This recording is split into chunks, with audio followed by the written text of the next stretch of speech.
Aloha, friends. Welcome back to another Yinspired podcast episode. I actually recorded this several months ago, and it's just taken me that long to get it out to all of you. I originally wanted to title this The Messy Truths of Running an Acupuncture Practice, but realized that's a little too long. So I just went with acupuncture and money. Really, this is a whole conversation about a taboo topic for many people. It's all about money. This whole episode started because I received a text from a listener and former guest, Linh Taylor, who will be our guest today, and she wanted to talk all about money and practice success. So I invited her on and we talked about money for 2 whole hours. I love talking about money, let's be honest, mostly because I also have my own complex history with having it, then not having it again. And I am still working with blocks and hurdles around my own beliefs and mindset. Even if you're not a licensed acupuncturist, and especially if you are a licensed acupuncturist or student of acupuncture and herbal medicine, I invite you to listen all the way to the end. We weren't recording the whole time, but I caught the meat of it. And this is our conversation about money, what is success, what matters, what are mindset hurdles, and what does it mean to be successful. Before we begin, I want to share the text I received because it'll set the scene for the rest of our conversation. And this is from Lynn. I love to hear your thoughts on starting a business, advice to gain more patients, how to get into the hospital environment, and what one should do in school now, how to specialize, insurance or not, how to find a mentor, etc. One thing that really stood out is the practitioner relationship with money. For some reason, it's hard for us acupuncturists to charge and ask for money. Chiropractors, physical therapists, psychologists don't have this issue. I feel like licensed acupuncturists are mostly introverted and we all come into the field to help. Helping others and asking for money could, 1, feel disrespectful to the medicine, and 2, go against the belief of helping should come from the heart only and not for money or for business. I just think we need to change our business mindset. With that said, let's jump into today's conversation.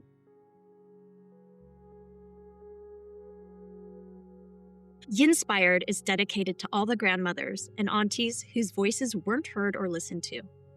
Created for the daughters. Aloha and welcome back to Yinspired, a podcast celebrating different perspectives in Chinese medicine and England. Here we have casual conversations with everyday practitioners, patients, and students exploring the messy truths of medicine, healing, the taboo, and life. I'm your host, Dr. Haunani Chong Drake, a clinical doctor of acupuncture and Chinese medicine, a cultural practitioner and steward, mom, dog mama, and military spouse. Welcome back to Yinspired.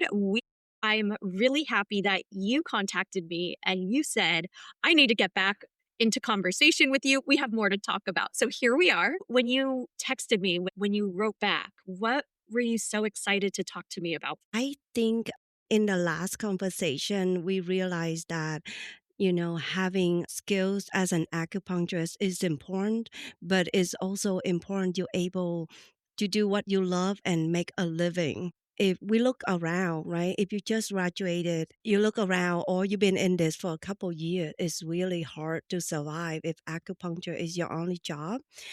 I opened my private practice last year in October 2024.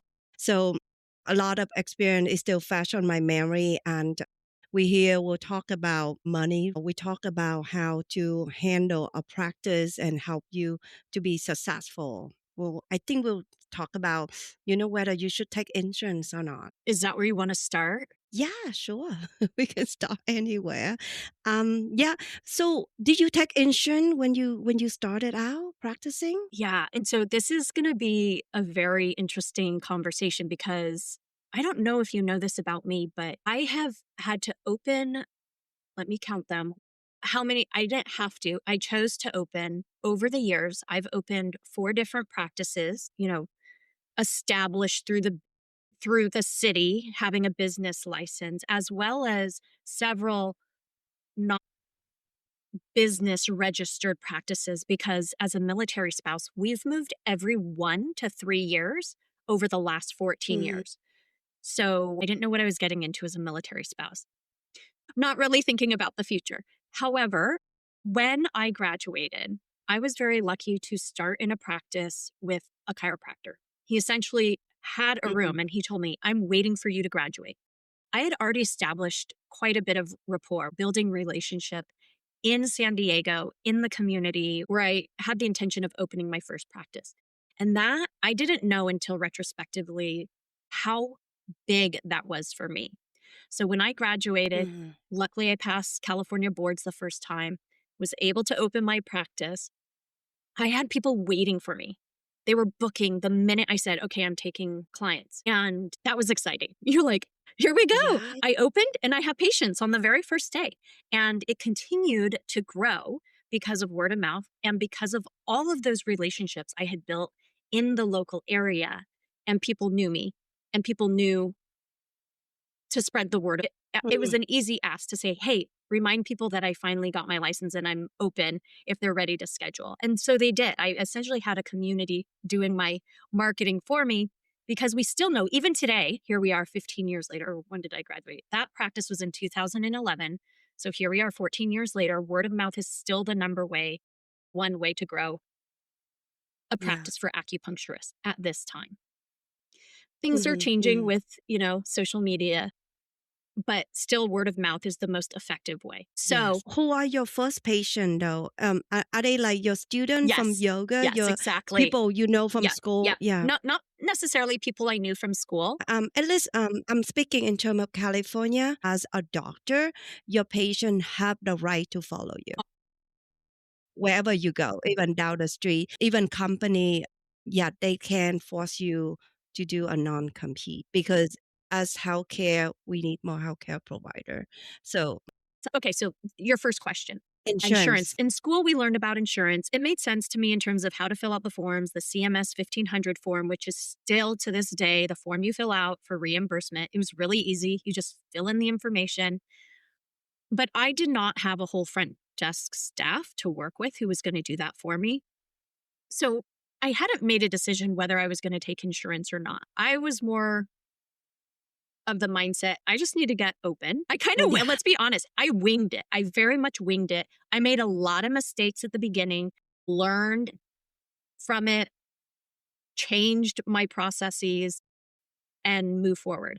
And I really didn't have a lot of people ask me about insurance right away. So I would say the majority of my practice was cash. But then I had a few people approach me, motor vehicle, especially working in a chiropractor's office. Working in a chiropractor's office, there were vehicle accident claims, there was worker comp claims. And then every once in a while, someone would ask. So I never went in network with anyone. Okay, for several reasons. One, the first in network contract I looked at, it was so long and the jargon was so convoluted, and I was doing everything on my own. I was like, I don't feel comfortable signing something I don't know what I'm signing away to. I'm going to just Mhm. choose to Mhm. stay out of network. So Yeah. I did end up taking some insurance. I was doing it all on my own using Office Ally, filling it all out. During that time, I learned that, yes, I see the importance of taking insurance because a lot of people have it. A lot of people pay to have insurance. And if you have it, they want to use it.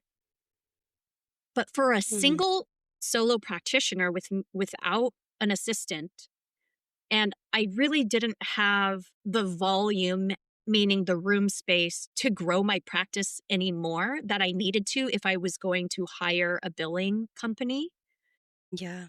to make that all work out. So Yeah. I Yeah. just did it myself, sucked it up, did it for those 2 years, and then decided I'm never doing insurance again unless I can have the capacity to do insurance, which in my mind, I haven't done a new balance sheet, a break even analysis in quite a while about this, but in my mind, minimum 3 rooms. I need to be working 3 rooms in Yeah. an hour for that to work out. To for insurance to make Yeah, money, right?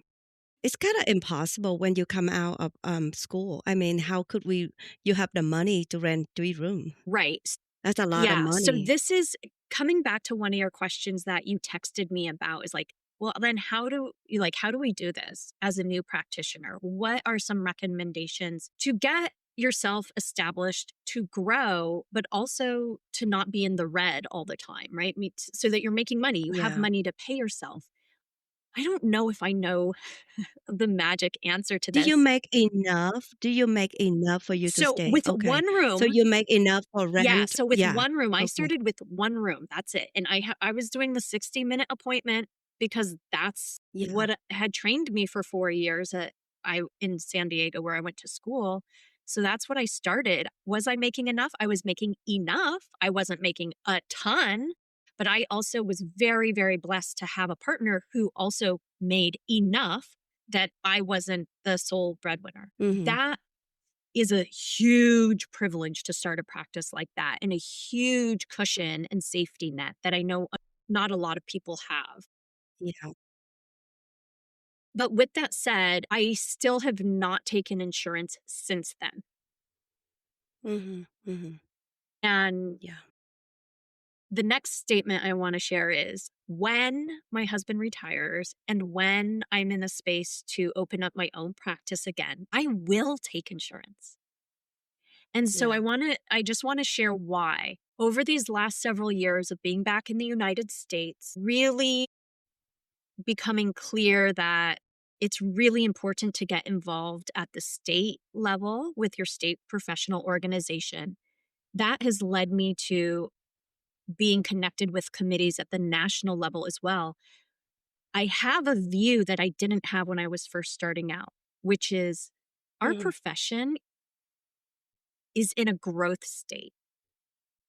We have a foundation. It exists, right? And just recently in 2019 did acupuncturists actually get a BLS or a US Bureau of Labor Statistic code. Like we actually have our own code now. But that was just very, very recently. So for most of us, for the history of it being a profession, whether in medicine or even before that, before the 1960s and 70s, and people were doing it because they brought it over, they had learned it from family or school in a different country, and they were practicing, in their own ways. Insurance is new. Our profession is still, we have a foundation, but this profession itself is still growing. And not only is it still growing, it's at a time when the demand for our services is exponentially growing. And at Yeah. the same time, the school side of things, the professional side of licensed acupuncturists, it feels like we're standing on sand. I mean, it's not even bare minimum. Like we are not taught, communication. We wasn't taught how to do our business. We wasn't even taught that we need to be an corporation. Like in California, you need to be an S corp, and then we don't even understand what it means. In California, can you be a LLC? No, you cannot. You have to be a corporation because LLC protect you, and as a professional, you need to be a corporation because if anything, you do have to take some impact. Like you cannot be behind the wall of LLC. LLC pretty much 100% protection, but we still have liability to our patient and safety. So we do have to be a corporation. Mhm. So we choose between like C corp and S corp, the different tax. Um, Most of us is recommended to do S corp because the tax is going toward our personal tax, right? It gets easier too. So you file tax like once a year instead of quarterly. I don't even know where the quarter come. Like Yeah. it's just like a Yeah. blur. Q1, Q2. Yeah. Yep. Yeah, so if you're in California, you might just ask your teacher or look around to the people because even if you open an LLC, I do know people in California have LLC. It's not a problem because nobody like look into and say, oh, this is wrong, right? Sometimes they just let you open it. But the worst case come in when you have a case, when you have an incident or something against you, and then you in court. This LLC gonna fall apart because it's not valid. And then here you are, you might even lose your asset, your house, your saving, all of that. So make sure you're a So corporation. where did you find that out? If you didn't learn it in school, where did you find that out?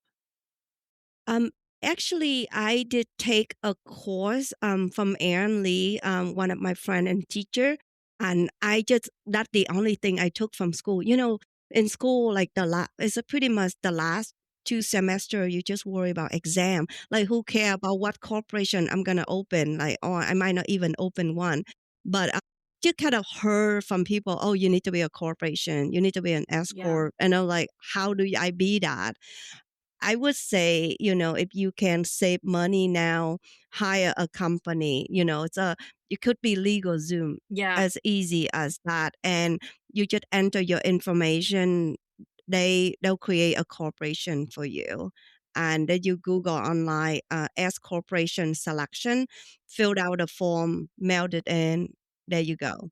Did you have a practice management or a business class in your school when you were getting your master's? I'm actually got my Or when doctor. I your have my doctorate? doctor Yeah. degree. Yeah. Not really. We have career development, Okay. and we did talk about insurance, but like I said, even my background in project manager, I handle project, a lot of money, client, that completely like it wasn't on my mind. Like I keep all the material, but I'm not necessarily go over and read Yeah. them. What helped me the most is actually be in the business working with these owner, take any task that they assign me. Oh, they want me to do insurance. Great. I want to do that. I mean, we don't get paid for that. But my goal was always learning what they're doing. I'm like, great, assign me more. So yeah, I would highly recommend nowadays everybody wanna use insurance, and insurance actually pay as good as cash. Like a Cigna patient, I could get paid like $100, 145, $150 per treatment, and they have 20 visits a year. So you pretty much guarantee, right? This income twice a month for the entire year. And often, if they get into the maintenance program, tightness, ache, and pain, you see them for a long time. And then they're gonna refer their coworker that here you go, another Cigna patient. So Cigna pay around 120 to 160 something. It could go up to 200 something for your first visit. United Healthcare, you get around 110, 120 even. Aetna, it vary, depend on the plan, but it can go up to 98, 95. Pretty decent amount. Some plan gonna be lower, but you don't have to be in Right. network with them. But I would highly recommend you do, because here you are paying rent, right? For the whole day. You're sitting there, yet you have one cash patient, one Cigna patient, but then what you going to do for the rest of the day? You better just get paid even $40 to learn about a new body, right? To learn treating someone that they they cannot go anywhere else but you, right? Because you probably the only one except that insurance is so low. But I think that mindset is what helped me like see as many bodies as possible, see as many conditions as possible. And, and these insurance usually they pay low, but they pay very quickly. Like Anthem Blue Cross, a $41 to 52, but you get paid within like a week, which is good. Pretty good. I mean, think about it. You sit there, you get 4 Anthem Blue Cross patients, that's $200, right? And then a month, you get at least $1,000. That's the rent there, right? So those the low pay one is the easiest to get in network with. And I think you should. I mean, the worst case when you become so popular, you can get out of Yeah. network. Well, and you bring up a good Yeah. point too, is a lot of people don't understand the difference between in network and out of network, right? So Yeah. when I students or people just coming out of school or providers, Hmm. and it's confusing and it's complicated. The way that I try to tell people or warn people is starting a practice, so the business part of it and billing are two totally different languages. Like you have business Yeah. language, right? To start your practice is business language. So now you have the languages you grew up with. You now just learned acupuncture language. You now just learned herbal medicine language if you took herbal program. They're not necessarily the same. You now took Yeah. Chinese medicine language, which encompasses that.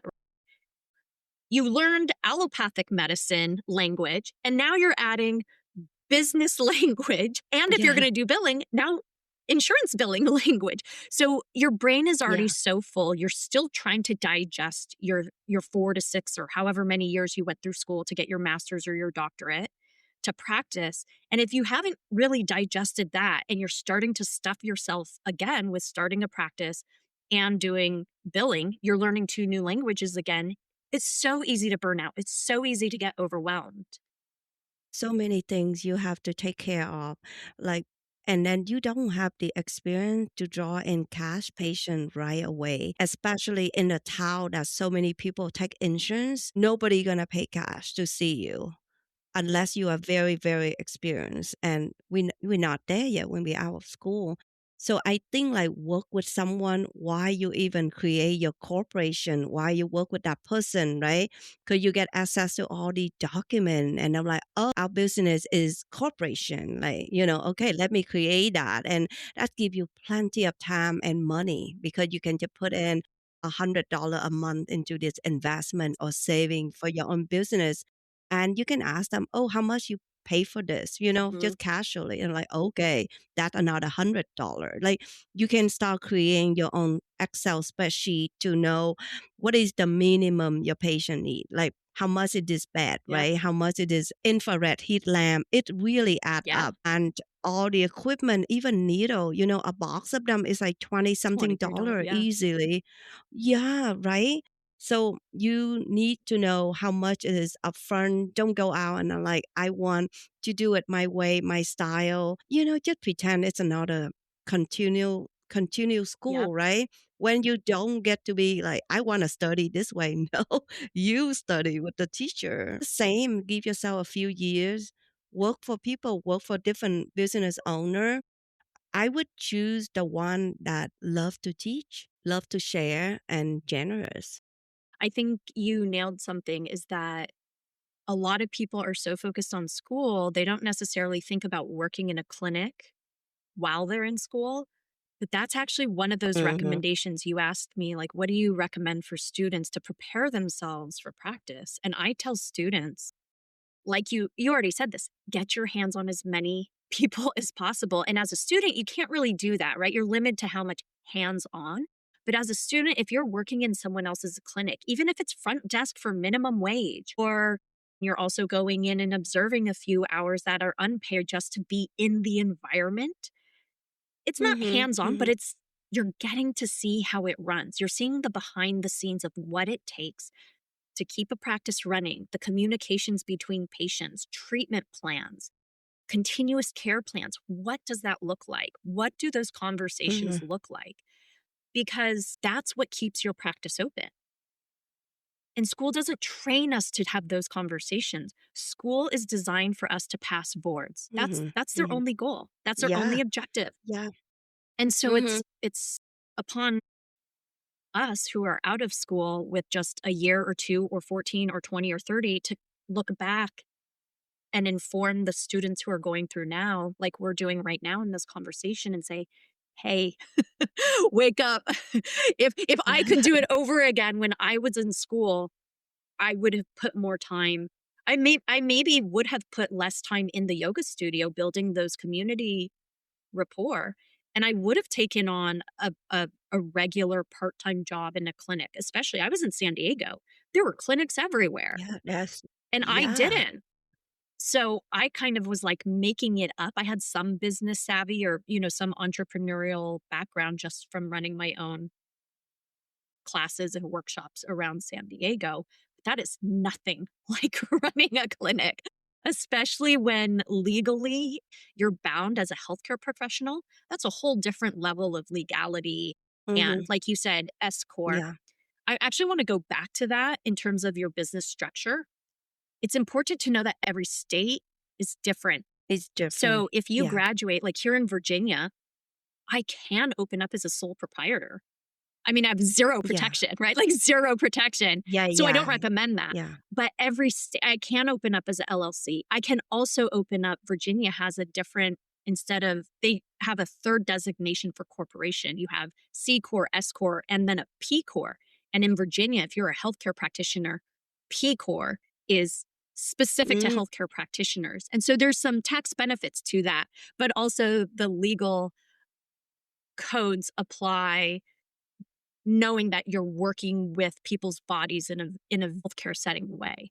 So every city in Yeah. every state is different. And so what I recommend, because the school that I teach to, they have students from all over the state taking programs. So I can't teach just to Virginia.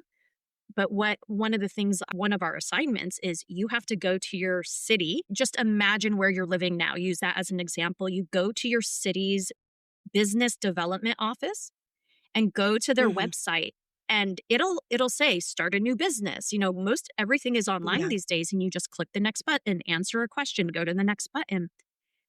Some Hmm. cities like San Diego, Santa Clara, New York City, they're used to licensed acupuncturists. They're going to have direct information for the type of business structure you need to create for you to Yeah. be legal. But Yeah. if you're in a rural or even a mid-sized city and you are one of the first few acupuncturists to establish, they might not know. You might actually have to pick up the Hmm. phone and say, "This is what I do. This is how I'm licensed." And it might actually take a conversation of going back and forth before they're able to really Hmm. help direct you in the right business structure for you to be legal in Yeah. your city. Yeah. So that's why it's good to work for someone, so you're not like too rush on like I have to make money now. I can't have that conversation, and I can't have the patient, to figure out what it is and to make mistake, because like the mailing address could be wrong, your name could be wrong, all of that. But in a way, if you are a student and you don't have yet any asset, it's okay to be a sole provider. But when you actually bought your own car, have a place, or even have an investment, you definitely need to protect yourself. I would say start out right so you don't have to change it later, because it's the big deal too, Yeah. to change everything. Like there's somewhere your information not going to be correct. So I would just start out with, check with the city and to see what kind of corporation or LLC that you need to have, right? But you can work with the clinic. I think most our acupuncture we will help, Yes. right? We're like, I would hope this so. is what I am. Yeah, yeah, yeah. I mean, it's not a big deal. It's not like I'm taking your patient, and Right. there's so many, Yeah. you know. Well, and I definitely come from I come from an abundant mindset when it comes to patients. And we had this conversation last time. There are plenty of people in our communities. There's enough suffering in our communities That that haven't haven't tried tried acupuncture acupuncture. yet. We just have to be willing to do a better job marketing, of getting out there Hmm. and Hmm. communicating. If you don't like the word marketing because you have a preconceived notion around it or it scares you, that's fine. Don't think of it that way. You have to build rapport with your community members. You have to let people know you're out there. The way that I like to break it down for some people too who don't like the business lingo or the terms like marketing or sales, that's fine. You don't have to. I get that. At the same time, think of it. The example I use a lot is so your acupuncture clinic, right? And the services you provide, you've spent all this time preparing.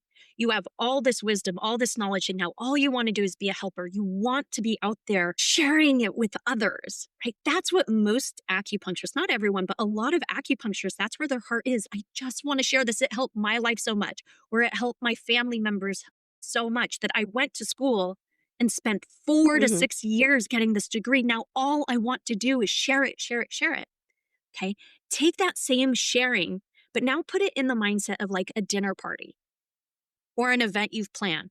If you create a dinner party and you've prepped and you know the menu and you know the place settings or any event, a wedding, right? And then you don't tell anyone that you're having this dinner party and you just expect people to knock at your door at the right time and show up for this great event you planned.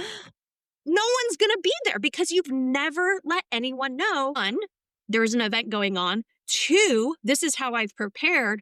Three, this is what you can expect. Four, come, Hmm. the ask, the invite, come in. Let me share this with you. And to me, this is the same type of quote unquote event planning that we can think of for our own practices. You've done that same Yeah. preparation, you're so excited to share, but unless you're willing to now invite people to experience, to come to your quote unquote dinner party, they don't even know. And so you have to be constantly inviting people. And it's not just, hey, I'm inviting you to my party, I'm inviting you to my clinic. There's some utility in Mm. inviting people to your clinic for just comfort reasons, where it's located, to see the parking, to feel the vibe of the place, to meet you in person. But more than anything, the inviting them because of something you have to share, comes from listening to what they really need in their life. People don't really care about acupuncture. Like that's shocked me. But when I got out and a lot of my friends who graduated, we were like, "Oh my gosh, yay, we're licensed. I do acupuncture, I do acupuncture, I do." And you just are just like, "I do this, I do this, I do this." And people are like, "I don't know what that means. 1, 2, I don't care, and 3, you're weird." It's like, "Oh, you're not as excited about this as I am? Why? This can really help." Yes, I found the same experience.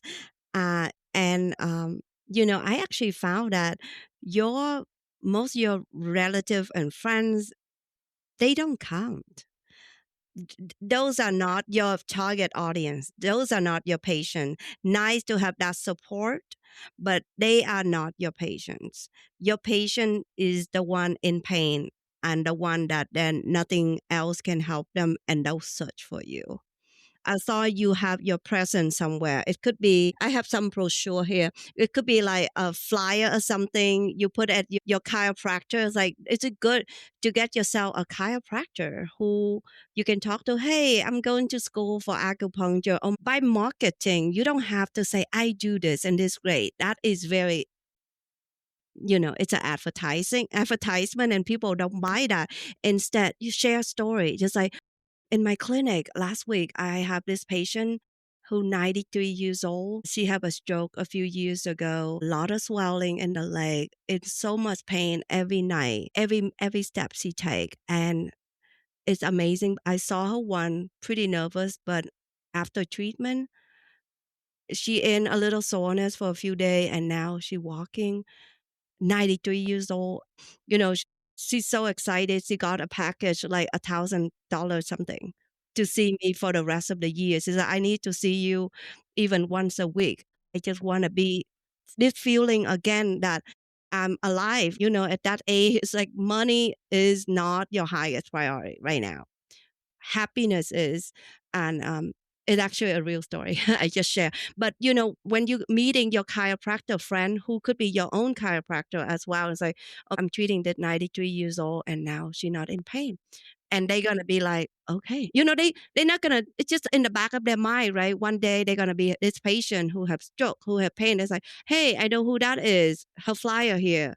Contact her. So relationship like that. It could be very personal. Your PT, your own chiropractor, your doctor, you can share a story. Hey, I have this patient, sciatica. She drive all the way to Los Baños, which is like 2, 3 hours away to work every day. And so much pain from sitting in the car. Who wouldn't, right? And one treatment, that's it. And every time she come back to the office, I would get a phone call from another coworker, and then another coworker come in, and I would get a phone call the same day from the next coworker. And now at one point, I saw the whole practice. Like everyone there know me, and now I'm like, can you just put this at your office? Who is your MD? Can I talk to them? Because that the person make the decision. I'm like, hey, everyone seeing me, this is good result. Can you keep it there? And they do. Stuff like that. You start, don't advertise to your friend and family.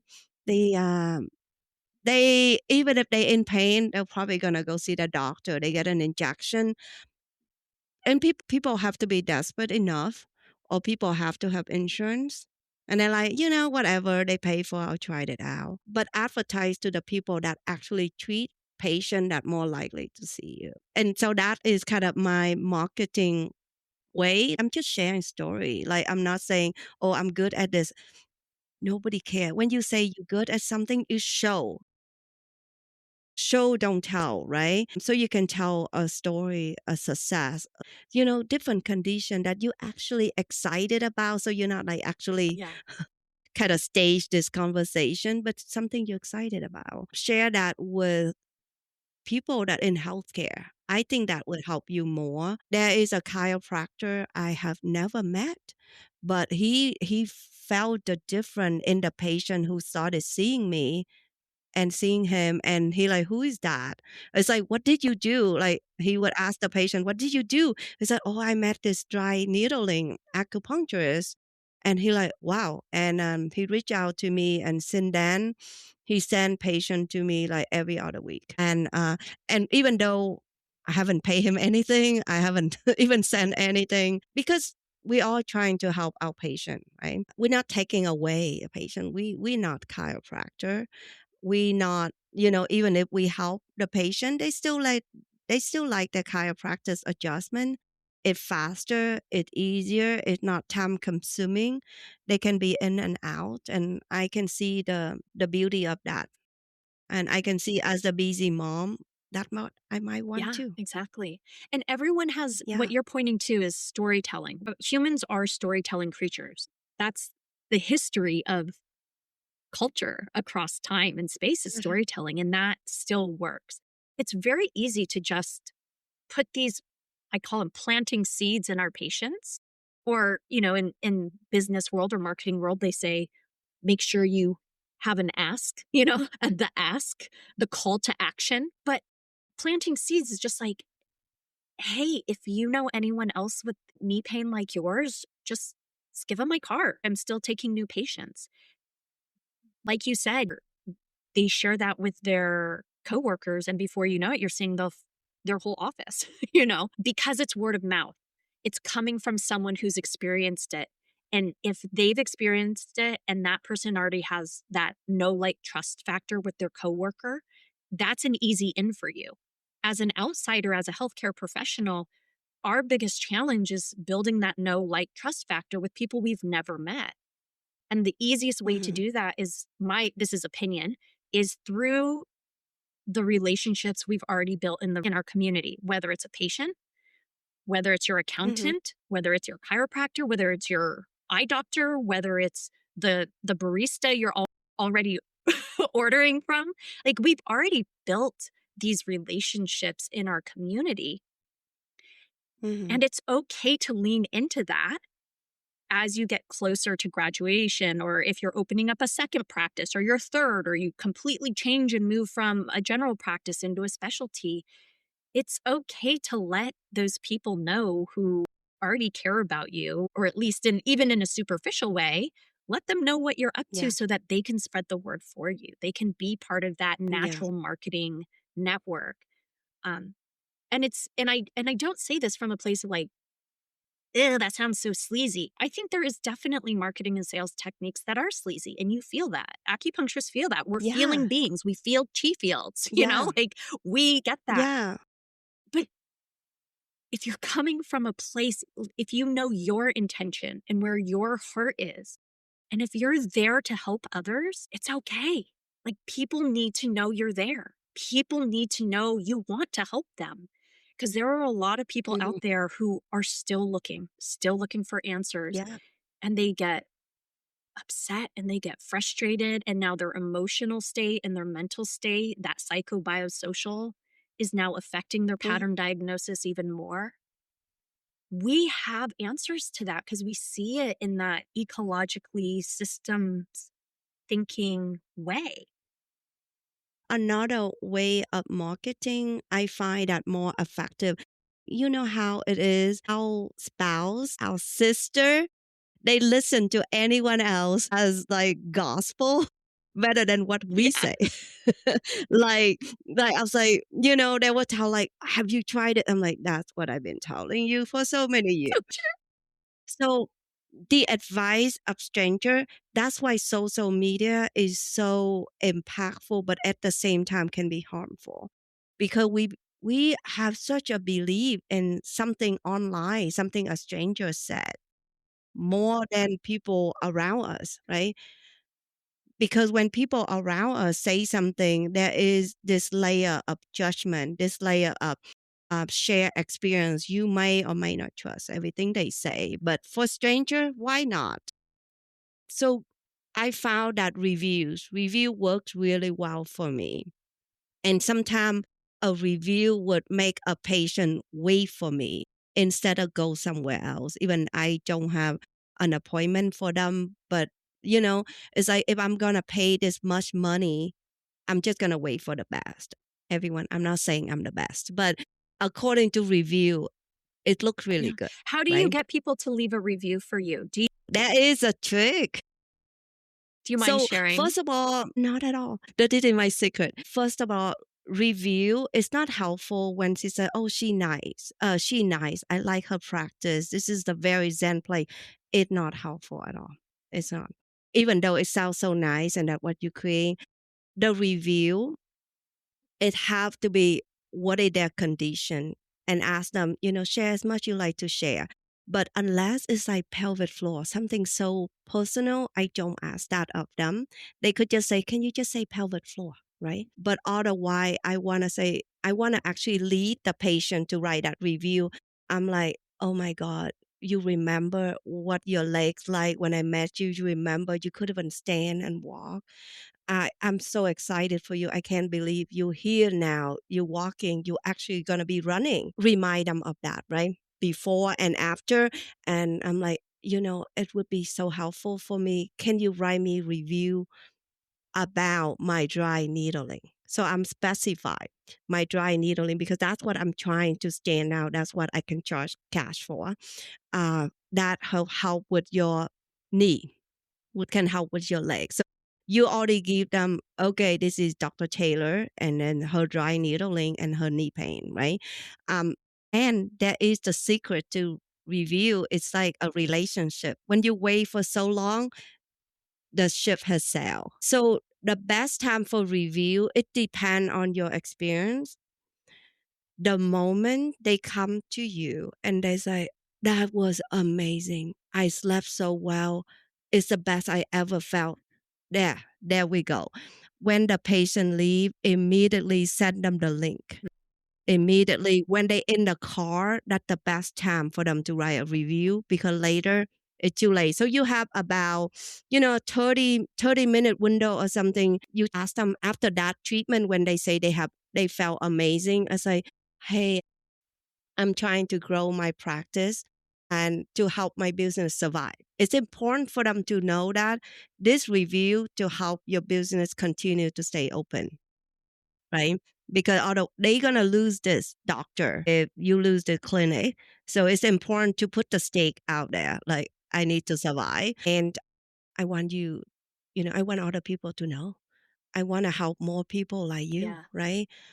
Can you do that for me? And they was like, yeah, of course. Yeah. And that's when I say, let me send you the link right now, right there. So you do have to have the link ready in your email, in your draft, copy and paste, text it to the patient immediately, and they will write your review. And usually I found that that best spot is around the second or the third treatment. Not the first, it might be good, but they not 80% pain free yet. However, if you wait until the fifth, the sixth treatment, they forget. They're like, yeah, it feel better, but it kind of like people forget where they came from. People forgot how much pain they in. So you gotta catch them in that amazing moment, the second and the third visit. When they jump up and down, when your like biggest cheerleader, that's where you get the review. If you wait like a year later, you keep have to ask, and now it's just very awkward relationship, and it's gonna put you into the unsafe situation where you might resent your patient because like, hey, they don't care about me. They don't care about writing a review for me and help me grow, even though I have done so much for them during the treatment, right? You don't want to put yourself and your patient into that situation. But review is important. Like I open for a year, right? I have about I think 80 reviews, and they all very like it tell a lot about who I am. It tell about my skill. And if you do AI on yourself and your clinic, you want to see what you want to promote. Like when I look it up, I can see thing that I can want to see. I see dry needling top, pelvic floor, also the top. And the third one is the word knowledgeable. And I'm like, that's it. That's what my goal, Yeah. right? I have knowledge, I have the skill, and then all the personality. I'm kind, I'm very, pleasant to talk to. But to be honest, you're in pain, you go see anyone who care if you like the kindest, sweetest. Yes.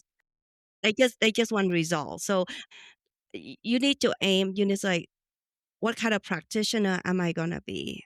And you want the review to reflect that, and you gotta lead the patient to that review. And you don't just say, "Hey, can you write me a review?" Right? And then you're gonna write, "Oh, I loved it. I feel amazing." So what? Because when people do Google search, they don't see knee pain, they don't see migraine headache, they don't see sciatica. You gotta have that in your review. Yeah. I'm glad you said that. And do you have them do Google reviews specifically? Yeah, not any other review because Google review, we know that the person have to have an account. It's more likely to be valid and trustworthy. It's a real person. And then I don't do here we have Yelp. I don't do Yelp because you can pay for review and people can write anything, even they not your patient. They call you to sell as well. It's like, hey, you want to have more review? Like, I don't want more review. I want good review. I want sincere. I want my own patient. Like, even though I don't have more review than other clinic, but patient would like to see me because the review is very specific about what I do and my skill. Yeah, feel free to reach out if you need a formula on the review, but you do need to have that link ready to go. You go into click on the review and you save the link from the top from the browser. That's all I need. Always get that. The brochure too, have like QR code would be handy as well. They can go straight to, when they busy, they don't have time. So they go straight to the website so they can read about who you are. Um, the brochure is very cheap to create. I have a designer. I pay like $60 and they design all of that for me for $60, Is that a guys. local person? It's on it's the person in another country, so I use Fiverr.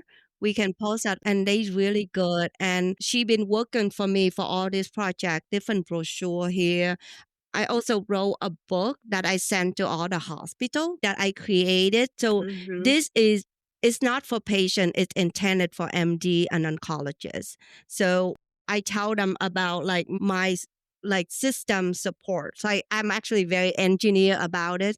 This is the way I handle oncology patient. We do yoga, we do dry needling, we do acupuncture, we're assessing the nervous system, all of that. So if they don't have time to read, they can read this. And, I have received so many referral from Stanford oncologists after this and El Camino and even Kaiser and Sutter as well, just to send out these to like MD. I know it's like, can you pass into oncology department for me? I got on the phone several times with the department and, just kind of like, hey, this is what we do. No, you don't need to see me. Like, this is not me. This is for every acupuncturist out there. Find an acupuncturist nearby. Um, Everyone can treat this. Is actually very That's simple, right? awesome. You were very proactive. I'm curious because I got comments recently from students that flyers and brochures were outdated and not useful.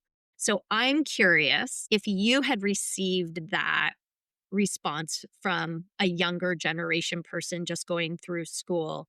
What would your response say? Like as a practitioner, granted, location matters, population matters, but Mm-mm. it's Yeah, I clearly mean, working for you. Silicon Valley, so you would think this is totally outdated, but it is not the most convenient way to reach me, right? But think about it, you have this kind of piece of paper being in a doctor office, you see that all the paper when someone just like have a patient sit down in front of them, you think a doctor would go on their computer and search and then like pull out your information? No. If this in front of them, they're like, hey, take a pictures of this, right? Go to her. So on October actually of this year, I spent $300 and I print out, and I'm actually have one of my mailer mail all the person in network with me. Everyone. So in I'm in a kind of private network. So some of the low paying insurance, they if I'm in network with them directly, they would pay me like $35, $40. However, I'm in this group called Skipper, and all the provider there we get paid fairly. So instead of $40, we will get paid $120. So I know who it is in network with me. I spend $100. I hire a friend to go in there, click on every single person, copy and paste the address. No work for him at all, right? Just click, copy and paste and phone number. So now I have a directory of everyone who in the same network with me because I know for sure those are the good paying patients. Yeah. Like I spent $300, but think about it. All I take is one patient that I got mail out 200 something doctor, but think about I just need one patient because 120 per patient per visit, and they have 20 visits a year. It already paid for itself, and I only need one referral. So sometimes you can't look at money, like we can't look at the money like right now. Oh my God, so much money I spent, but I just want one patient. It paid for itself. And in fact, since I sent this out, I got 3 referral already, and I already make more than $1,000 just from the referral. And some of them is already in the book for next year. I booked them Yeah. out because for their condition, there's no cure. It's a long-term maintenance, and they know that, and their doctor know that. But then they're like, I do not want to do more medication than I already doing. And so I already have them in the book, right? So sometimes money, we can think of it like this moment right now. So when you starting out, like you work for someone, it's so little money. But you have to think though, when you go into a training, you pay so much more money too, and you didn't complain about it. But now you work for someone, you get paid to practice on their patient, and they give you as many patients as come in their way. You get to practice for free. At school, how many people we just want, just give me your body. Mhm. I'll give you free treatment, right? So why now we license and suddenly we all high mighty and we're like, oh no, no, no. I need to get paid like this. It doesn't make sense to me. We are always a student, right? That's why I was talking about low paying insurance. Yes, they low paying, but this body and I get some pay. It's like, yes, good. And the patient is like, can I treat you for IBS? They're gonna say, yay. Can I treat you for your period? Yay. They let you do anything, right? Because everyone just wanna feel good. Don't you have to invest. So by investment, you have to willing to accept this low pay in acupuncturist job. Maybe you have another job on the side so you can make a living, but that's okay. It's only take a year or so. You see, like say 20 patient a week, right? A year, that like 100 a patient Yeah. already or 100 a visit. That's really good. You ready to go, and the patient might even like by the time you finish with that clinic, I hope you already have your corporation ready on the side. I hope you already in network with your insurance, right? The location could be your home. You don't have to have a physical location yet, right? It could be your home. And hopefully the patient would follow you, and hopefully the business owner, they're like, yeah, your patient follow them, because what I'm gonna do with all the extra patient and without you. And you want to come into a relationship that they want to help you too, right? And that kind of important to pick a good owner. But if you can't find one, just get the experience. Yeah. What do you think? What do you think about?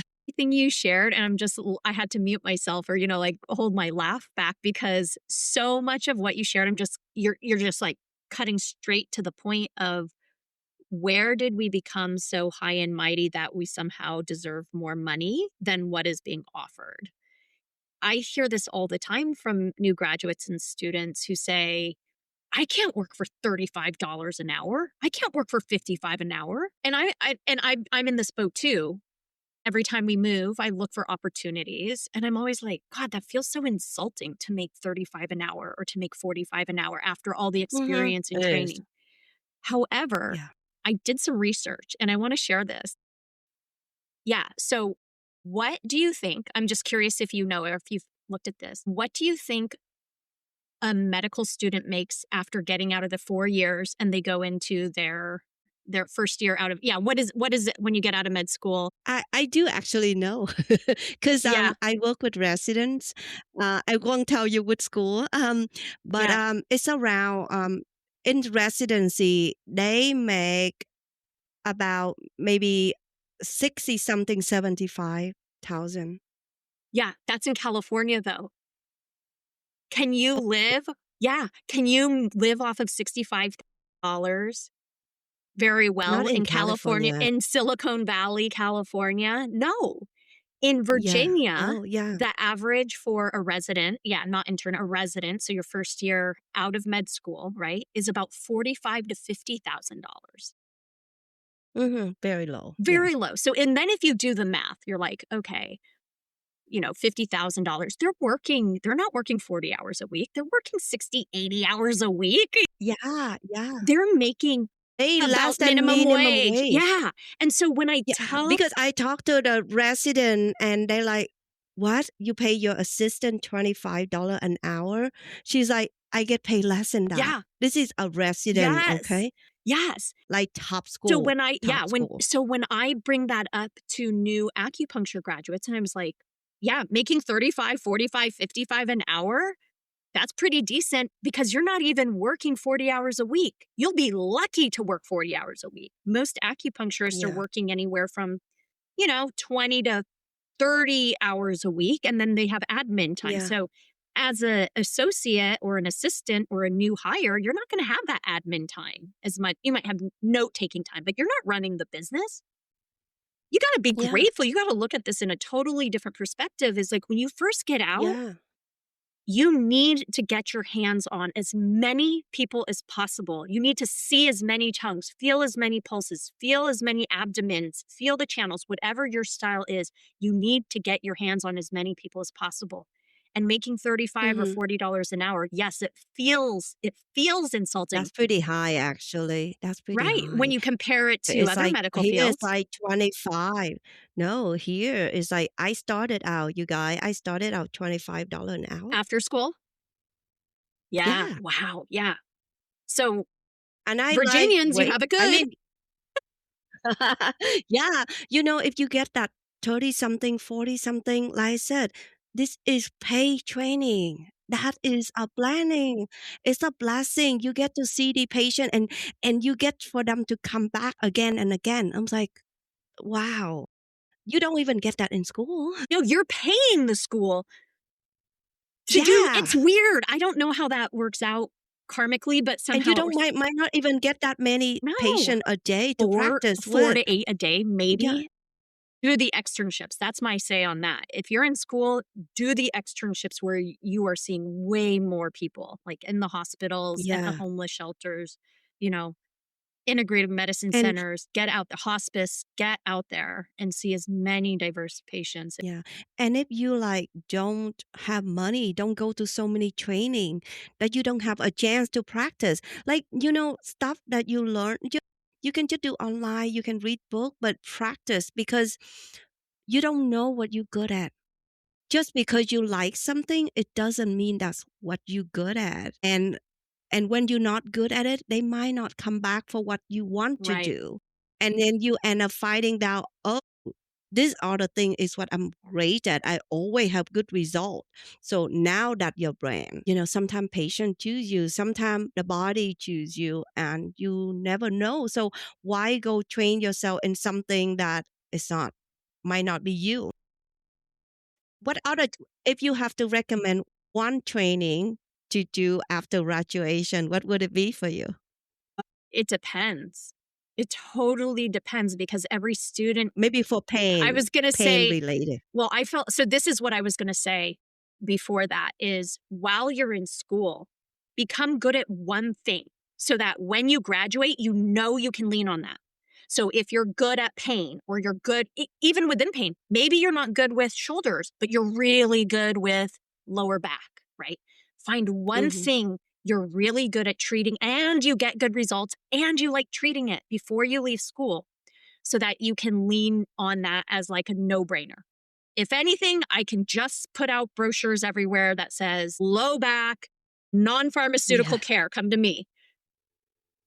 Yes, that's So when good. you say pain, I felt very comfortable when I left school treating all Mhm. different types of pain because I went in thinking I was going to do orthopedics. So I really spent the first 2 years hunkering down on sports medicine and orthopedics, combined with my background in I had been a student athletic trainer all through college, had worked alongside chiropractors and physical therapists and athletic trainers at that point for over 10 years, from high school as an Mhm. athlete all the way through college and then post college. So I felt really comfortable. In fact, Yeah. in my master's program, right around the 2 year mark, I was like, I'm kind of bored with this. Like, I can't see another shoulder. I can't see another knee. I can't see another lower back. Like, oh, I need a little more stimulation just because I like learning. So that's when I really Yeah. broadened and said, okay, I need to just absorb it all. I need to really expand my externships into everything and anything that comes my way. And I'm so glad I did because I can always go back to pain, right? That is Mhm. Yeah. my teachers, the way they taught, I can get results almost without even using a needle sometimes. And it makes the patient go like, what did you just do? You're just touching my, a Jing well point, and my arm all of a sudden has 10, 15 degrees more range of Wow. motion. It's all meridian based, right?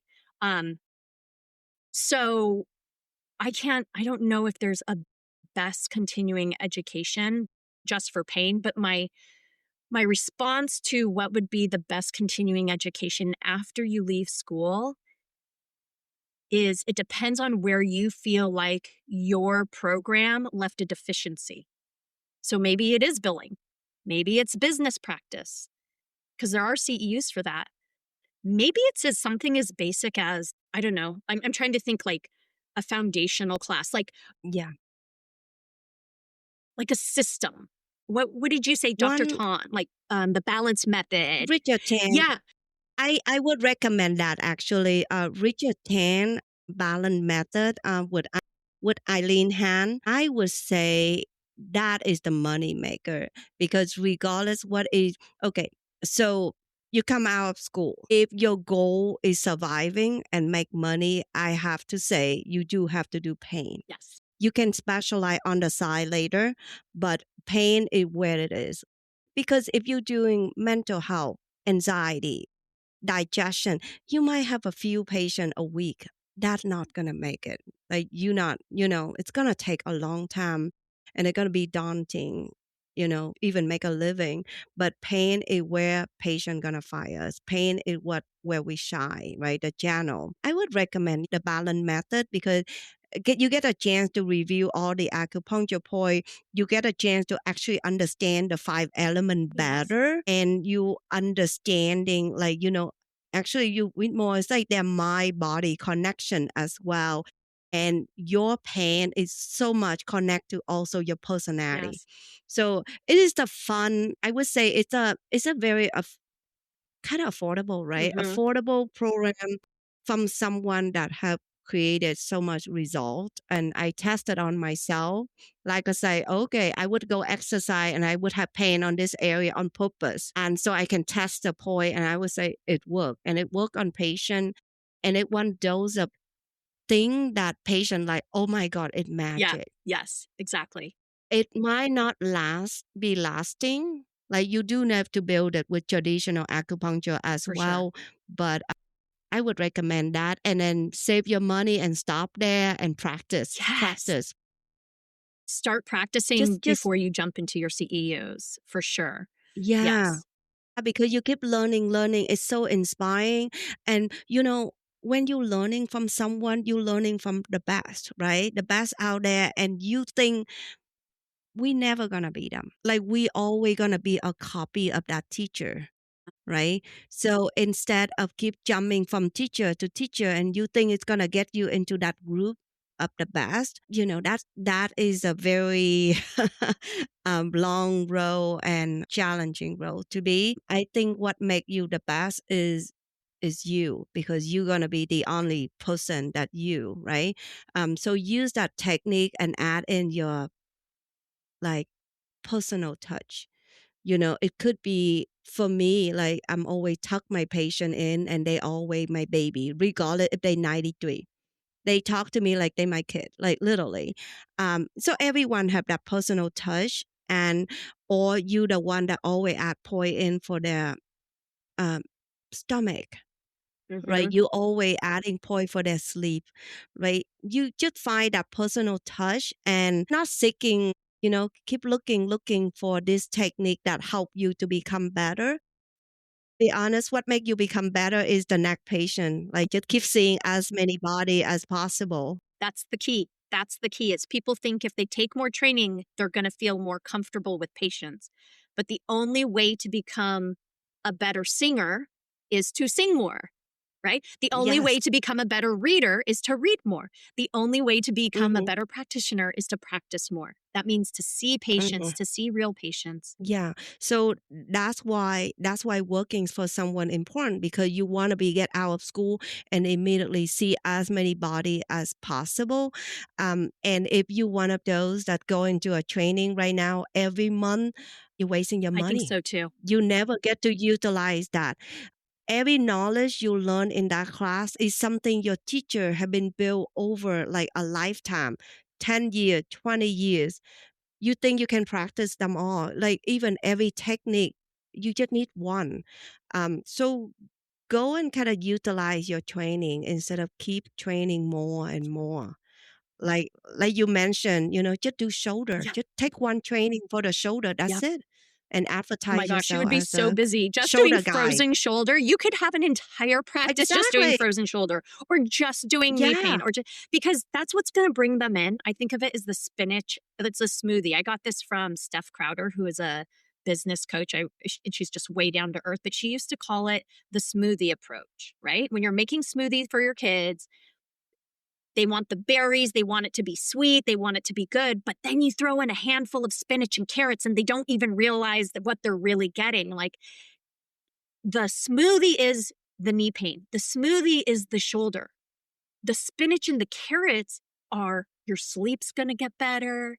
Your mood's going to feel better. Oh, not only did your shoulder feel better, but you're being nicer to your kids, or whatever. Like there's so many, I call them the side effects of acupuncture. It's like warning, better energy, better sleep, better digestion, better mood. A lot of times those are our quote unquote side effects, but you have to get them in on what that person is looking for in their life. And you're not trying to market to everyone. That would be nice if that worked. But time and time Mm-hmm. again, the top leaders everywhere say if you market to everyone, you're marketing to no one. And it's true. And so you just have to find, even if your marketing like narrows in, you're saying dry needle pelvic, right? But if I came in with digestion stuff, and you did a consultation, you probably wouldn't turn me away, right? Mm-hmm. Mm-hmm. But the Yeah. majority of Yeah. people are coming to you because of that one thing. So when you get out of school, if you have that one thing you can lean on, that's at least bringing a Mhm. consistent group of people in. You're going to see everything because you're an acupuncturist, but at least you have a stream of people who are coming to you for that thing. And the more you see, the better results, the simplified the practice, you become very familiar with the different phases of care. Yeah, it builds on itself for sure. Your practice and your practice success builds on you seeing as many people as possible. Yeah. And oh yeah, one thing we will talk about, acupuncture is not where the money Yeah. is. Well, let's talk about it. Yeah, God, it kind of sad because we can do so much Yeah. and we just as capable, right? And we do have the training, and in some state we are primary care practitioner, but a lot of my practitioner just very struggle with asking for Yeah. money. a lot of new practitioner we give out free services. I mean, one thing is you take any patient, but you kind of have to set boundary. Yeah. Like, I'm come here today and I want you to treat my 10 things and give me a massage. You gotta have, or give me cupping for free. You gotta have to set your foot down. I mean, one thing it take insurance, but if that insurance doesn't pay for cupping, it doesn't pay for cupping, but I would be happy to provide it. And this is the add-on fee. And most patients, they trust you. They're like, okay, sure, I need it. Do you think I need it? I'm like, yeah, you need it. And, just kind of I think is bad. We feel guilty when we charging for money. But to be honest with you, if you guys have a therapist, right? They like it's time. And I thought, oh my God, I thought you my best friend, right? Can we talk fight like right? And they get paid a lot more. And physically, I mean, emotionally, probably so very taxing for them. But they have boundary, and I think that's something good to learn from. Hey, your insurance paid me 15 minutes for the first set, 8 minutes the second set, and that is 23 minutes. And this is what you get. I'm happy to let you rest more, but first you can do it as a favor, but they know, and I was like, hey, we can do an add-on or something if you want other services. But be generous, but also set boundary when it comes to money. Because at the end of the day, Mm. right? When you move, are they going to follow you? When you stop taking insurance, are they going to pay cash or are they going to go to someone else? Right. Like that's the reality of thing. Like we want to like, oh, this is my family. This is my people. But is it though? Right. When it comes to money, people are going to choose. It's not because they don't love you. It's not because the other acupuncturists is better than you are. It's because everyone struggle to make their mortgage. They need to care about their children, and if they can be go to someone who less good but free, they would. And I would too, right? Would you pay someone 125 every week? I don't I don't think we can afford that, right? So this is one of the things I was going to say is so much of what you've shared with us, I can see from my side are your money beliefs and how you value where you spend your money. And as practitioners, I think one of the things we need to do a lot of self-inquiry and self-reflection on is to not impose our own money beliefs on our patients. Mhm. Because oftentimes how we see money, how we value where we spend our money, what we prioritize is very different from people who are looking for services for their own health. Mhm. I'm not saying that what That's true. you believe is not true. Absolutely, what you Yeah, believe is yeah. true. But one of my friends, Jeremy Cornish, he's been on the podcast. I don't think it came up in our episode, but one of the things I love that we always say to each other, and he taught me, is keep your hands out of your patient's pockets, Mhm. which is really part boundary setting, allowing that patient to decide and to value what healthcare means to Yeah. them. That's actually treating them with a lot of respect to make them figure that out for yourself. While you establishing the boundaries of, I need to make a certain amount of money to keep my doors open. Mhm.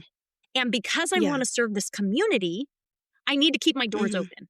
And you want my Yeah. services too, because if, like you said earlier, if my doors close, that person loses access to you and they don't want to lose access to you. They love you. They want to keep Mhm. coming to you.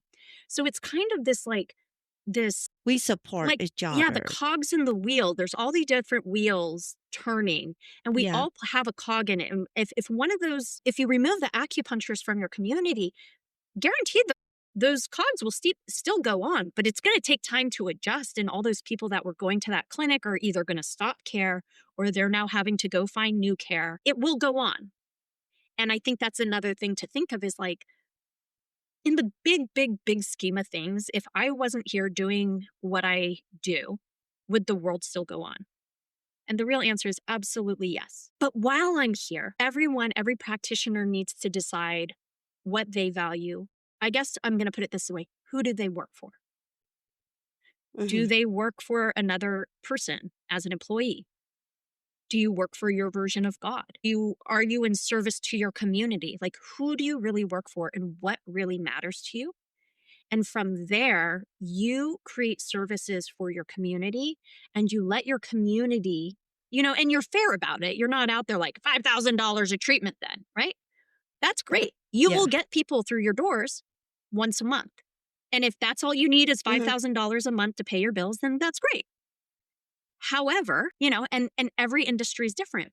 Your niche is different. If you go into fertility care, you can set your prices at several $1,000s, 10, 12, 15, 18, $20,000 for a treatment plan for 6 months, and people are going to pay that. Even if they have to pull out credit, even if they have to take equity on their house, Exactly. Yeah. because that Yeah. value that they have to have a baby is so high, they will do Mhm. anything to remove that barrier. But you Yeah. can't compare that to shoulder And pain. yeah. And that's right. I think people willing to pay if they think it's worth it, Yes, right? exactly. And they will try their best for supporting you too. And I do have patients, with the pelvic floor. That's where they're willing to pay because the sitting with that pain is just unbearable. And I think that sometimes, you can lower your price and get more patient in, but you do have to support yourself too. Like be kind to yourself, be respectful to yourself. Like you want to set a market rate too, because if your PT do pelvic floor who charge like $200 per follow-up visit, why would you do $85? You work just as hard. And then these patients too, and they're like, oh yeah, I have a pelvic floor PT who I pay cash, but for you, I'm gonna negotiate the price. So sometimes you say sorry because you know that the end of the day, they don't respect what you do. Creating value, meaning you're setting your prices that is both respectful for you to keep your doors Mm-hmm. open and for you to be part of the community, and also respectful for them, meaning they also have to have skin in the game. Because Mm-hmm. how many times has someone signed up for a free workshop and then they never listen to the recording? But if they pay Mm-hmm. Yeah. $200 for the workshop, they're going to be there Mm-hmm. live. Exactly. They're taking notes. They're reading every Yes. email. Yeah. It's the Yeah. same, Just because same. you give it free doesn't mean that people respect them more. Right. In fact, I was telling my friend, if you have two bags, make from the same factory, the same leather, they are, and they put in the label, one is LV and one is Coach. It's leather. Which one you gonna pick? If you pick the Coach, I'm gonna give you $50. You still gonna go for the LV, right? Even though they're exactly the same. It's just human nature is the scarcity but you know what I think? I think deep down that what I believe.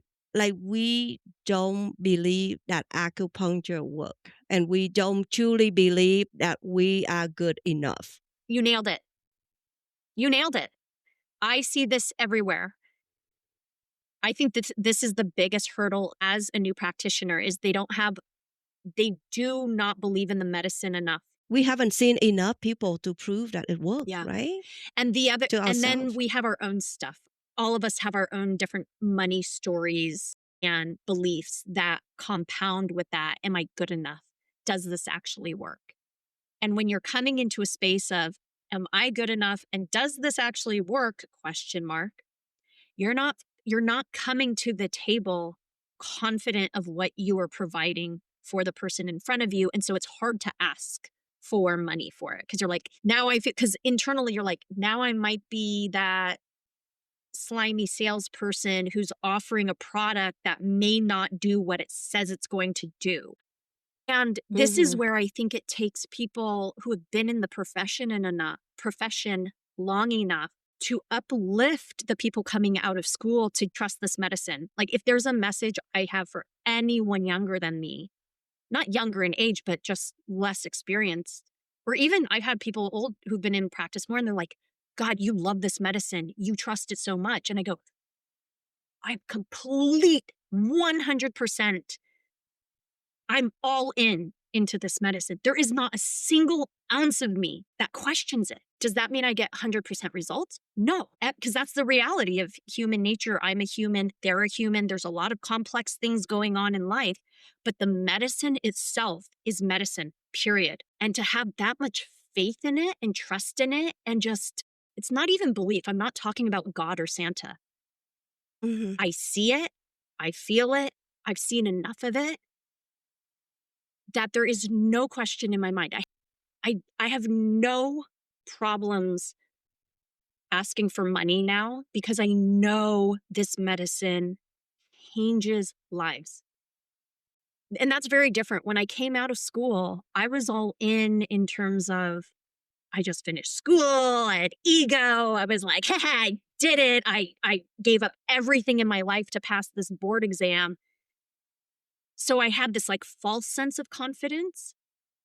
And then about 2 or 3 years in, especially that 2 years when I was like having to turn my clinic over, my first clinic over to someone, and I was pregnant and we were going to move and I was going to start a new one in Virginia where we moved, I was like, well, that's when all the doubt started to creep in. I was like, whoa, there's so much more to this medicine than what they taught us at school. And I started to doubt Mhm. myself. And I was like, ooh, maybe I'll lower my prices in Virginia because we're not in California anymore. I had all these things that Mhm. came up Mhm. that weren't there at the beginning. And it was exactly that. It was me starting to question, am I good enough? Am I overselling? Am I becoming that creepy salesperson?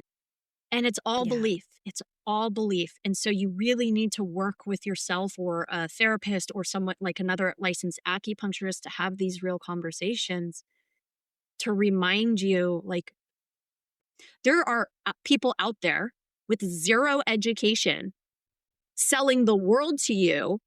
And they have no Yes. problem taking in people's money, thousands and thousands of millions of dollars off of zero education and zero to back them up. Now, I'm not asking us to be that, but if you could embody that amount of confidence with something that truly works, which is what Chinese medicine and acupuncture does, it truly works. Mhm. Ask. Get out there, do your This is something we haven't talked about. Like, how do you know how much to ask for?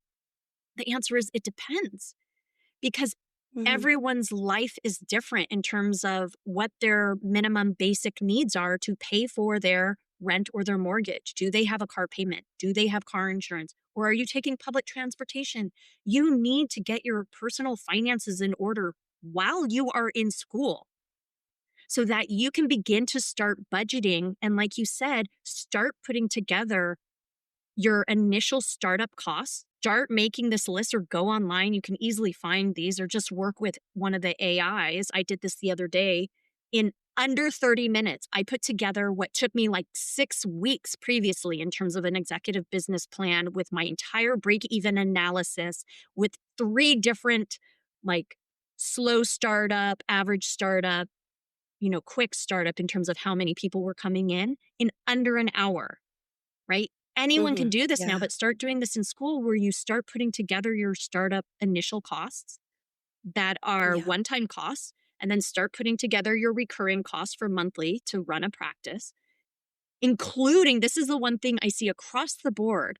A lot of acupuncturists forget to put their own salary into the expense sheet. And Yeah. so you're like, oh, I only need to make $4,000 a month to keep my practice open. And then I say, well, where is your salary and Your these income. expenses? And they go, oh, well, I don't know. I was just going to pay myself whatever was left over. And that's fine. Yeah. That's only going to get you so far. But if you actually, in any other business model, if you don't have your employee salaries, it's wrong. Like you can't present this to anyone. They're not gonna take you seriously. If you add in your salary saying, okay, bare minimum to cover my personal expenses, I need to be making $5,200 a month. That covers mortgage, car, student loans, food, etc. That's your salary. Redo your expenses. Now I need to make $9,800 or $9,800 a month. Do your numbers. I'm open this many hours. I need to see this many patients a week. For a lot of people, that sounds like a lot of money. It's usually right around 30 patients a week. Mhm. right? And that's just to start when you're coming out of school. As your practice grows, your expenses grow as you grow, but so does your salary. And as long as you're Yeah, budgeting for your salary, typically you can it's not that much. It's not that much hourly that you have to charge and you're not actually seeing that many people. It's realistic is what I'm saying. And for some people if they're coming nowhere close to the 30 a week, then you need to really reach out to a licensed acupuncturist and have them help you figure out or reach out to a financial yeah, planner and see like where are the numbers not meeting up or have you even told mhm, anyone you're open? Like, what, what is your plan yeah. here that's not working? I think in California, most of the acupuncturists a lot is doing cash. It is kind of hard to meet that. The first year you're probably not going to be able to pay yourself, but I think if you're not socializing, if you're not introduce your business, it's gonna be hard, especially you introvert, you don't have to advertise, but you can tell your chiropractor, you can tell your MD Hmm. friend, or you know even other acupuncturists that not doing what you do. They can refer a patient to you. I always pay myself. Actually, only 2 months that I didn't pay myself because I need to pay the first month and the last month of the new lease that I'm moving in while I'm paying rent where I'm at, right? So that month I was like $14,000. And so I'm like, well, I can't pay myself this month because I have never spent my own money on my business. Um, I just use 1 month pay and I use that to shop for stuff. And I, buy more equipment as I have more money. But I always mostly pay myself. I pay myself well, actually, I You think. should. You're the one doing the Yeah, I business. mean, right. The goal of the business is not a successful, it's not a business. It's just to create job for me. So why not I pay myself? Because all the money I just needed to have some savings. So right now, every month I only require myself to put in $1,000 of my saving. That's all. But everything go to my pay. I mean, now I have more than, I'm saving up, but it's my job. It's to create job for me. So you do have to figure out how much you want to get paid. So how much you need to charge per hour. And then you need to see what other people paying, right? Like when I come out of my own private practice, I have a joy to charge less than where I used to work. But I didn't. I actually increased my rate. I actually charge more. Like the business where I used to work, for example, follow up visit is 125. I charge way more. And you know what? People, it's like I even tell them, I'm busy right now. I'll recommend you to this acupuncture clinic. They actually even charge less than me. And they're like, no, it's okay, right? It's like 20, $30 different. They're like, no, no, no. We read online that you're the best. I'll wait. And I'm like, okay. You know, so it's okay to charge more. Like I said, like you look at two bag, people always assume the one that charging more money is better quality. Like you look at a pen from Lululemon and then from a Target, they're the same. But people like, okay, it's Lululemon, right? And they make so limited, like you are limited. You have set your boundary, your hour, and they're like, they need to get in. I'm actually, have I mentioned, like I'm booked out all the way to the end of March next That's year. Like incredible. as of now, and I just opened for a year. I think you can make it work, but you do have to learn all these skills from all the business owner, and you need to be willing to get paid very little. But once you get patient calling for you, you can negotiate. And I negotiate the percentage, right? So at the end, I think all the business owner they pay me very fairly. I do appreciate that. But once you have your value increase, you can ask for more No, for money. sure. And you should Yeah. increase. The rest of the world is increasing. Your prices should increase as well. Because the other thing that Yeah. a lot of acupuncturists don't plan for either is when are you going to take a vacation? The rest of the world gets vacation. Have you saved for Yeah. that? Are you just going to work Yeah. 52 weeks a year for the rest of your life? No. Not only vacation, but also retirement. What's your retirement plan? Or are you going to do Yeah. this Yeah. Yeah. forever? Like, I plan on doing it forever, but not at the same intensity. And I don't know. Do you have a And retirement from your business? I do. Do you I've have been a investing in my retirement since, yeah, since I good for you? graduated. Yeah. It's not a lot. Yeah, I mean, my some months I was putting yeah. like $5 into it because that's all I could, you know? Yeah. But And that too, as an acupuncturist, with your income, where you're gonna put the money. So for my business too, I just created the retirement program for this year. So this is my second years, and now the 401k gonna kick nice. in, and some of my money gonna be matched by my business to myself. Yeah, well, we have to, it's like, why put the money laying around Yep. there? Um, and, you can, if you have a clinic, you can sublease on the day that you don't work. So you can have some rest as well. You can take on, partner. It could be a chiropractor, but do work with a chiropractor, a PT. That is so I essential to agree. learn from each other. And depending on your specialist, partner with a Yeah, doula, midwives, yeah, massage exactly. therapists, like partnering up Yeah. so that there's cross referral will help a lot. Yeah, and look at job posting as well to see realistically how much you expect to get paid. Yes. And we were talking earlier, the average income for an acupuncturist in even the Bay Area, California, is like 75,000.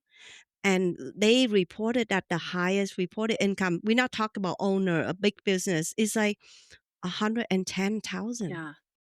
Can you live off that in California, like in those areas? I don't know. I can't even live off with my income. No, actually, I'm much older, so I do have that advantage that I already have another job in tech. So we did already have our house, our income, properties. So I did come out feel a little more relaxed. And I'm able to take on some of the low paying job, but I did work my ass off. Like I did work 40 hours a week. I did work a lot. Um, and I don't know. And, right now, I think mm, I'll probably get paid more than, I don't know. Right now, my income. This year is around almost 300,000. Yeah. Is that a lot? I think that that's, well, it depends. Like Silicon Valley is $300,000. I think that's, you can live off of it. You know what I mean? Yeah, I But mean, is yeah, that 3 yeah, million? No, but it's not a yeah, comparison game. Like there's always going to be someone who has more patience. There's always going to be someone who has more money. yeah, So everyone needs to assess for themselves, is this enough for me? Right? Like, is this enough for yeah, my community? Am I providing services that I can truly stand behind for my community? So only you can really yeah, answer, is 300,000 for me in Virginia? I'm yeah. like, yeah, that's great. But for someone I mean, else, you in Silicon Valley, you're surrounded I by think like, giants. you know, internal medicine MD make less than Yeah. that. That's a good point. Oh, Yeah. you brought up, sorry, I didn't mean to cut you off. No, go I was ahead. gonna say, No, you no, brought go up ahead. earlier too, before we were recording, that chiropractors and physiotherapists and other practitioners don't have as much struggle making money, and they make so much more. I think that's perception. I think it's easier to look out and think someone else has more Yeah, than me, because when I do the research, money is, you're right. Yeah. money numbers are very general when you start to look at averages, but from the US Bureau in Labor Statistics, chiropractor mean salary is less than a licensed acupuncturist. Wow, Yeah. really? When I do that for Virginia, it's about equal to what the licensed acupuncturists, even though they have 3 times the number of registered licensed chiropractors in the Yeah. state of Virginia, but our salaries are on par with each other. I'm also surprised how little PT make. Even though, I guess maybe when I'm looking at, friend people I know who doesn't take insurance, right? Who can charge a lot more. But they don't often have a patient like into the long period of time as acupuncturist. PT right now, because the environment and it's so hard it is to survive, make not much. Yeah. Hourly. Yeah. Nobody make, yeah. Like I think 100 something thousand a year for PT. Yeah, I don't know. I mean, how all of us surviving is a question. Well, there's also, I think, a perception that comes from social media of the comparison game that is easy to get trapped into, that somehow everyone's a billionaire these days, or that Yeah, somehow yeah, yeah. somehow that's the life we all are supposed to live.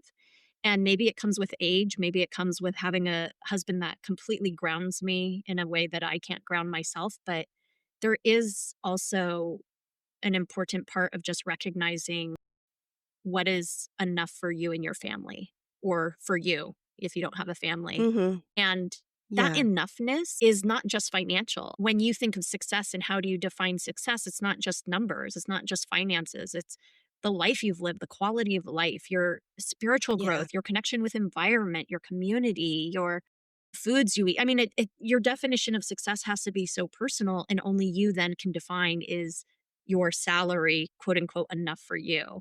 And to not compare it yeah, to like the acupuncturist down the road, or the acupuncturist who's super yeah, popular, and and they're like, "Oh, I yeah, make $3 million a year." It's like, that's great. But maybe they still don't think that's enough. And that's their own path that they're yeah, on.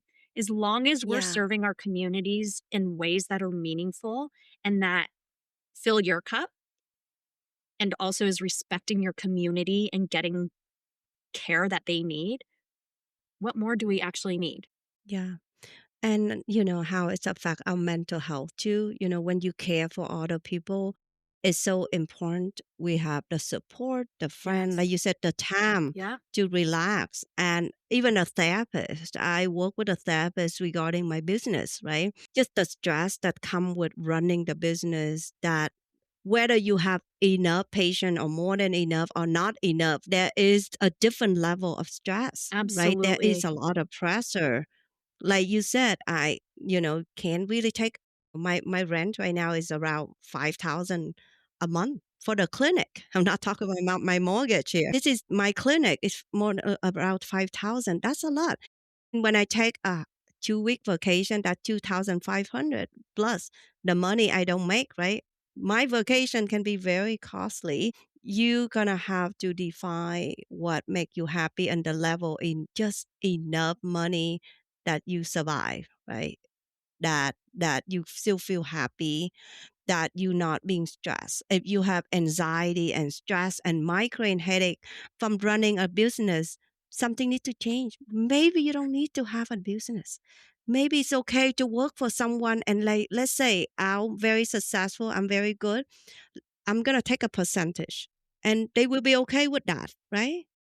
Like I have owner okay with that. I'm taking the percentage as long as I bring in my own patient and the patient that go to the other provider. Like why not? So I don't know if we need to be a business owner. I don't think everyone is designed to be a business owner.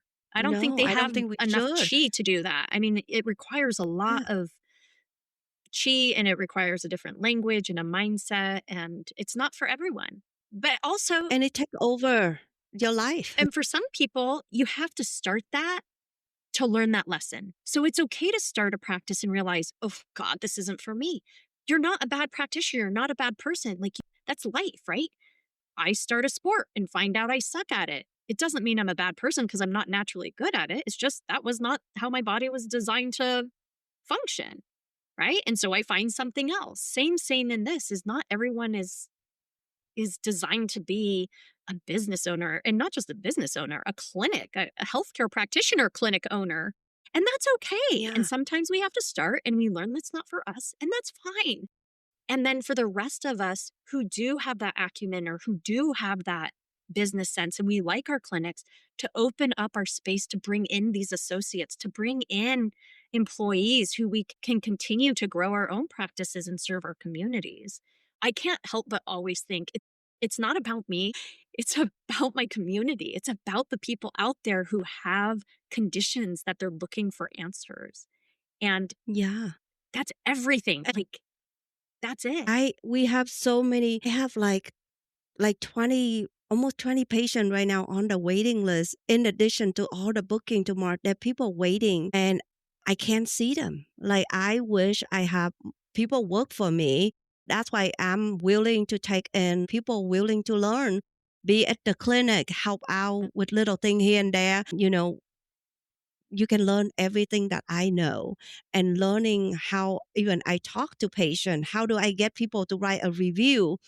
All those skills can be learned and you can decide for yourself, okay, this is not what I want to Yeah. do, I just want to be an right? acupuncturist, but I don't want to own the clinic, right? Like that's Yeah, important to figure out quickly so you don't spend too much money. yeah, So are yeah. you hiring? Are you going to hire someone?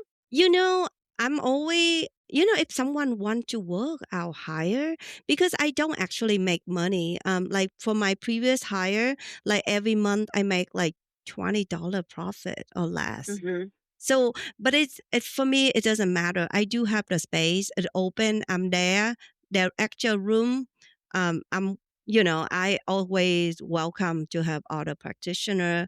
They can even just subleasing. I have a mentee who sublease from me, and I'll teach her everything I know. This question on how to treat this patient. What do you recommend? Question on like how do you do this?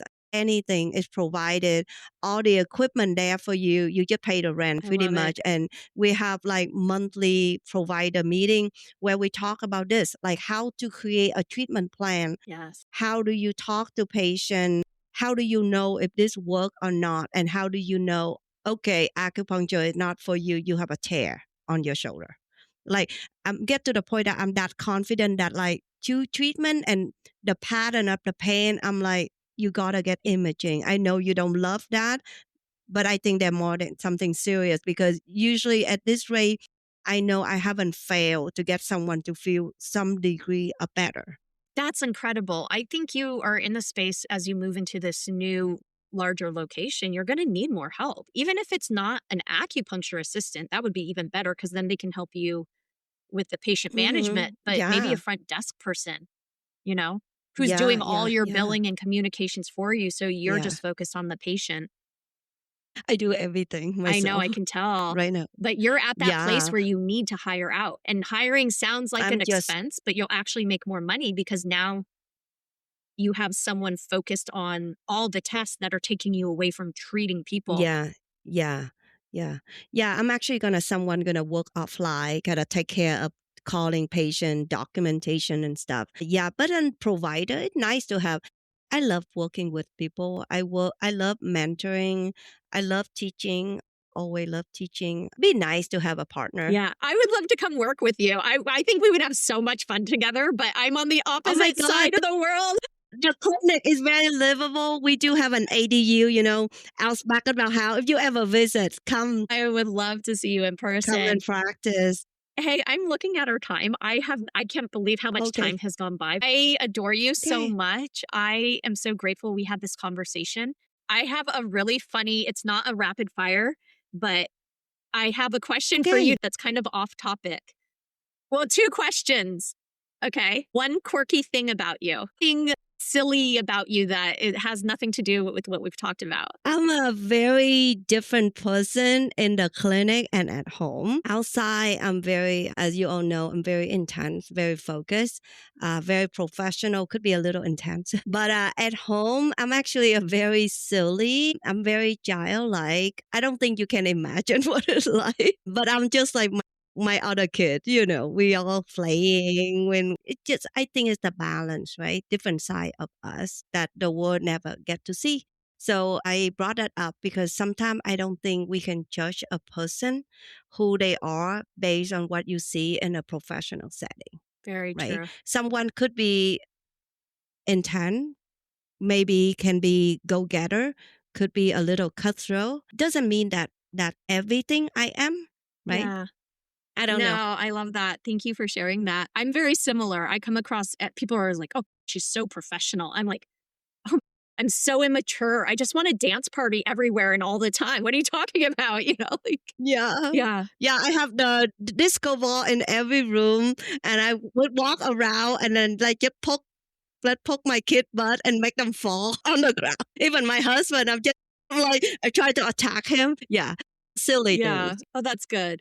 Um, Gosh, I have so many questions, but something you thought when you started your practice that's different now. I thought I would specialize in mental health and thyroidism, but now I'm ending up in pelvic floor and in pain. I would never wanted to do orthopedics, but here I am. There you are.